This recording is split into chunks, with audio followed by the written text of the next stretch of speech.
Welcome to Board Game Empire. We're going to be showing you a brief overview and review of Gems of Iridescia.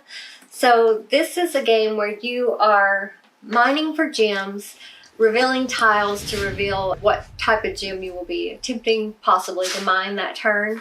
Your goal is to get the most royalty points, which are tracked along the edge of the game board, and you get bonus points if you're the first person to redeem or collect one of the tiles in the top city row. So there's 4 different types of terrains of tiles. There's the desert. I'm trying to remember the names of all of them. Let me find it right here. I can't remember the names. I know this is city and this is desert. This is probably mountain. But they are basically, you start here on the first row. Everyone starts on the first row.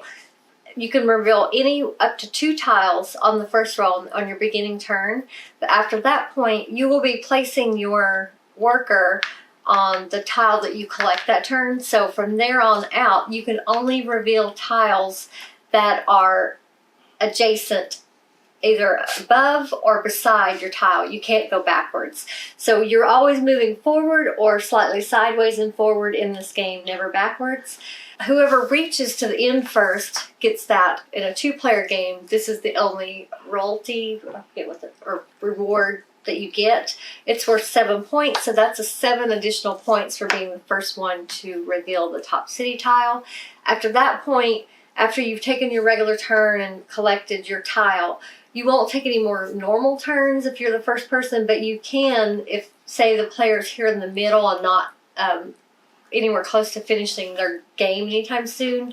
At that point, you will be removing tiles from the game board. So it's a way of you to stop other players from collecting better rewards or from possibly being able to reveal a tile or move if they're kind of stuck. So it's a very strategic game where there's many ways to gain points. There's coins and point bonuses on these tiles you're revealing.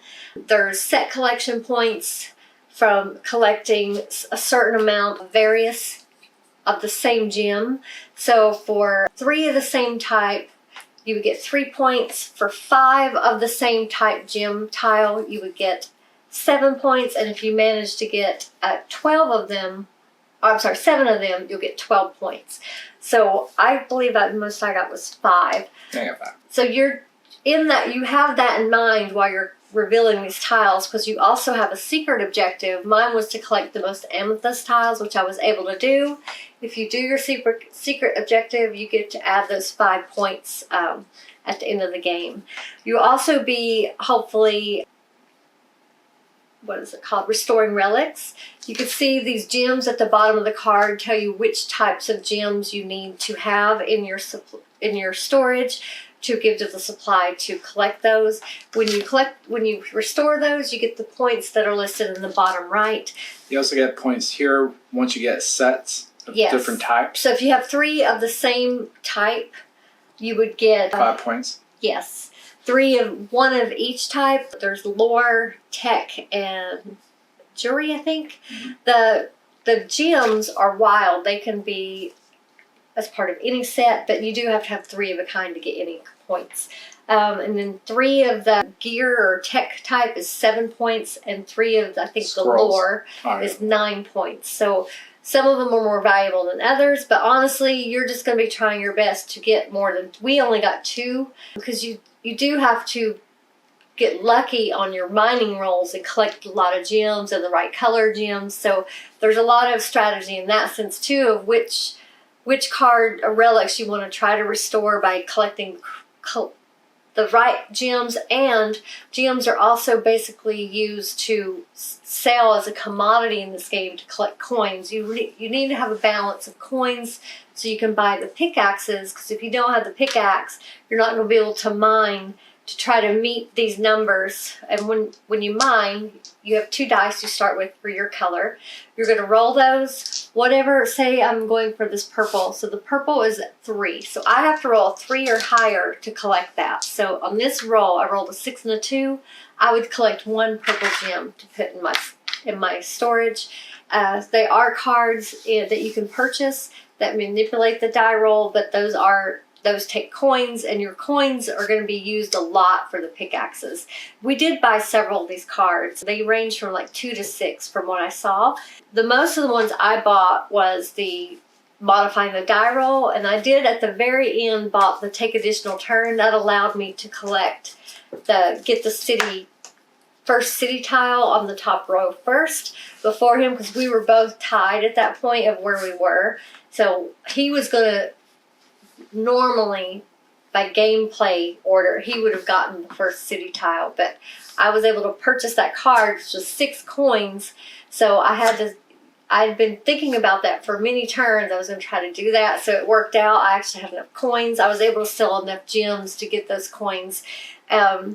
So basically, that's your main things. That's the things you're going for to collect points. You also get points for every 2 gems you have left. You get nothing for your coins. So you're going to want to, there's various ways that you can collect points. So your turn order, basically, you reveal 1 or 2 tiles that are adjacent to your worker. You place, or miner, sorry, they're called miners. You place the miner on whichever, so say you're here, you could place your miner on this tile, or this tile to try to collect those. And remember, you can't move backwards. Right. This one gets you a stone dice. The stone dice is basically an additional dice that you can roll whenever you would like when you're mining for gems. You can save it as long as you want. You can save up to 4 of them if you manage to collect 4 of them. If there's no dice there when you actually get that reward, you're just out of luck, because other people are obviously holding those dice for future rolls. So some of them give you coins. So when you collect that right away, and then when you collect the tile that you're on, say he was on this one at the end of your turn, you're going to roll that color die up by 1. If it's already on a 6, it rolls back over to 1. They consider that to be like a market crash. So it goes all the way back down to 1, which will be guarantee that you will win a gem if you are able to have a pickaxe. So once you collect those, you just put them in you don't have to show them to other players, but you can put them in their respective piles. You can just pile them however you want, but you're going to want to kind of keep up with how many you have of each color, so you kind of know where you are on the points track. If any of them have a rainbow, that could be used for any color gem that you want to try to collect. When you collect that tile, none of these values are manipulated if you did it on a rainbow tile. They're only etched up when a tile of that color is collected. And this is basically, think of it like the stock market. It's always going up or down, and whatever it is at the moment is what you could sell your gems for. Just know it's going to go up another 1 because you're going to collect that tile. So it might be better for you to wait a turn to sell them, or you can just decide that based on where you are in the game. There's also one other special tile on here. It's in the city tiles. If you collect this one, it's an automatic 10 points that you get if you collect that one. And of course, that is a wild gem that you can use, but that's a super bonus if you happen to collect that and be the first one to be in that. Remember, the city tile is the last tile you get to pretty much collect on. Whenever you collect on that, you're done playing normal game, and if any other players are left, you're just going to be removing tiles from the board until everyone's collected 1 tile from that top row. I think I covered most of it in a nutshell. Yeah. So, yeah, this game is very easy to teach and learn, but it also has a lot of strategy at the same time. So it's kind of good for, I think, a midweight game, kind of. It's enough to keep, your gamers that are more seasoned interested, while at the same time being simple enough to learn that newer gamers or people that, play games but not very often, it would be easy for them to pick up on a game like this. But it is 1 to 4 players. There is a solo variant. We played as a 2-player game. There's a 2-player variant in the fact that you take certain market item cards. We did play as a 4-player originally at TentraCon. Oh, yeah. When we met the designer, Quinn, and me, Amanda, and the designer. So we played as a 4-player as well. I thought we played as a 3-player. No, 4. Oh, okay. All 4. Oh, okay. Yeah. We had a lot of fun. That was a great treat to be able to play this game with the designer at Tantrum Con. We loved this game there. And so we were very excited that he sent us this is the prototype, by the way. This was our favorite game that we played at Tantrum Con. So he sent us the prototype to do an overview for the Kickstarter. The Kickstarter is coming out August 6th. So this is a very fun game. If you like set collection games, Point Salad. Yeah, you would love this game. It's a lot of fun, and it's not too heavy. Like it has enough strategy where it's not boring, but it's not too heavy at all. And it does have a player aid, so. Yes, it has a nice player aid. Of course, again, prototype, so some of this stuff might change. And this is the point and game kind of scoring thing. Yeah. So what did you think of it? I really like this game. Just say that since we play at ChatterCon, I've seen the evolution of the game from the components to the illustration, and also follow the illustrator. He's done a phenomenal job. You mean designer? No, the illustrator too. Oh, okay. But the illustrator's a woman.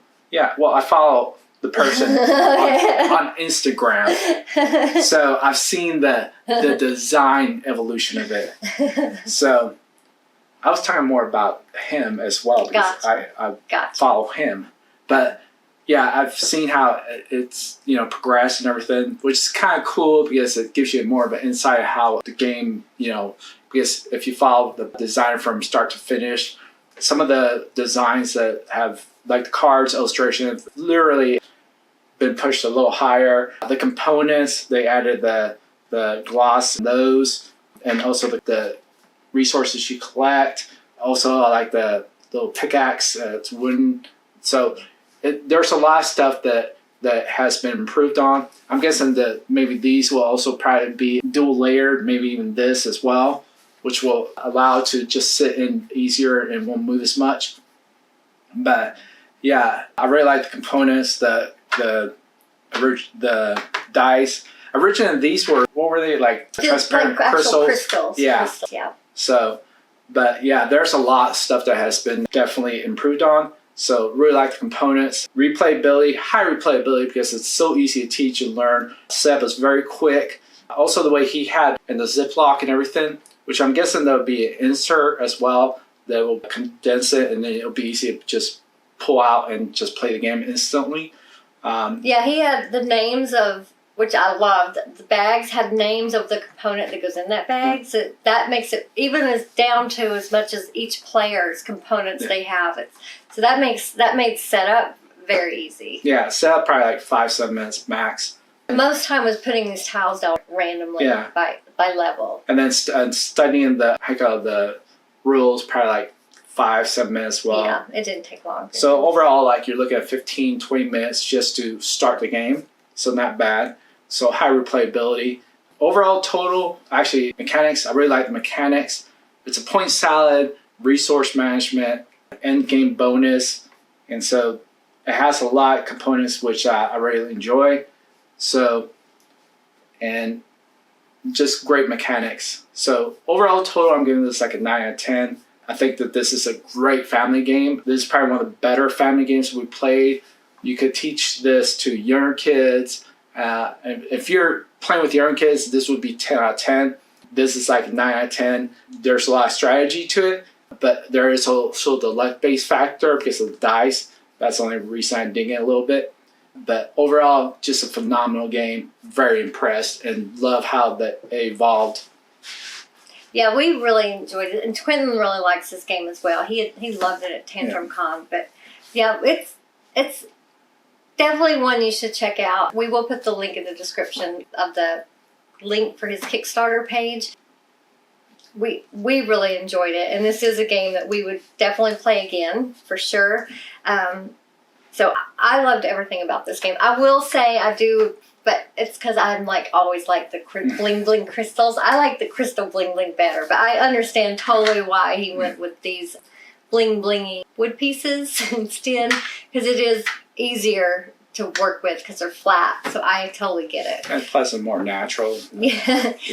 Yeah, I really like how he went a little above and beyond on Each person's dice has these like marbly dice. So just the components, I could tell he really went, put a lot of thought into it. Even these prototype boards are already dual layered, so that was really nice. But it's just, it took us about 45 minutes, I think, to play. Yeah. It says about 30 minutes a player, but probably because we've played it before, we moved a little faster. But yeah, I was never bored of this game, and we've played it twice already. So I would highly recommend this game. I would also give this game a 9. It's highly replayable. Like I said, easy to teach, and I like the theme of it. The theme's really cute. Yeah. So I can't say enough about this game. We loved it there. Like you said, we followed the progression of the game, and we were really excited to see it actually. I think he took it to a lot of the different cons, and it was received very well at all of them. So I'm very glad to see that. I think this will be a hugely successful Kickstarter. Especially for families. Yeah. Wow, this is going to be huge. Yes. So hopefully our rambling helped you decide whether this is one you might be interested in following. Again, the link will be in the description so you can check it out. Thank you for watching our video. We hope you'll give us a like. Please share it with others. They might want to check out this game. Hopefully you'll subscribe to our channel if you're not already. If you are subscribed, thank you so much for being a loyal fan. Please, as always, leave any comments or questions you may have. We'll get to those as soon as possible. Thanks again, and we look forward to seeing you next time.